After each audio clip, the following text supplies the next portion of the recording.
Alright guys, good morning. Ito, gagawa tayo ngayon ng, siyempre first time natin gagawa ng magluto ng dinuguan. So, as of now, I'm doing ng ipinapry ko na tong pork meat para sa dinuguan. First time natin, kaya kunti lang para ito ay trial and error muna to. At saka, nakahanda na tong pork blood. Yan, mga lods. The same time, babanatan ko mamaya nang papakita ko sa inyo na kung paano siya lulutuin. Alright? Abang-abang later. Alright guys, ito na ang pangyayari ngayon dahil ang diskarte natin is dinuguan Ilocano. Of course, ipapry natin ito hanggang magiging brown yung pork. Pag nagiging brown yung pork, which means ready to mix na yung pork blood. Alright, I'm gonna update you habang niluluto at tayo nag-video. Update ko kayo mamaya.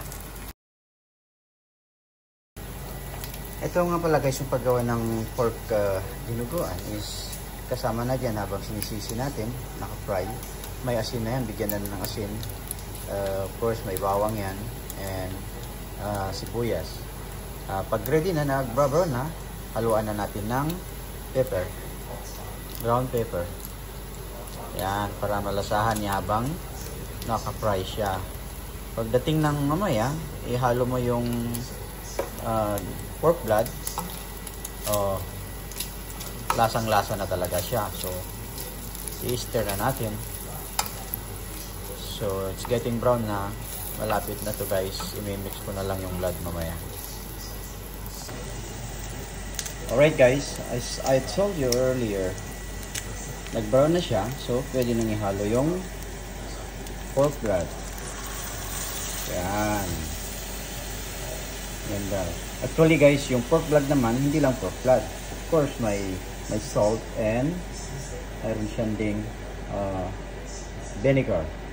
Alright. Yan. Habang siya ay nakalagay, of course, i-stir natin para mag-mix doon sa mga meat. Okay.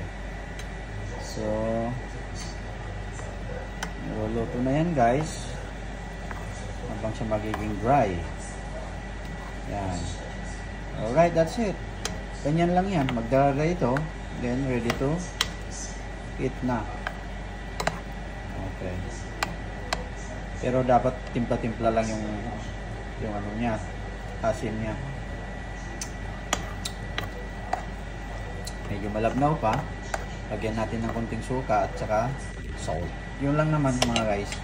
Ayan, may natutunan na kayo sa akin.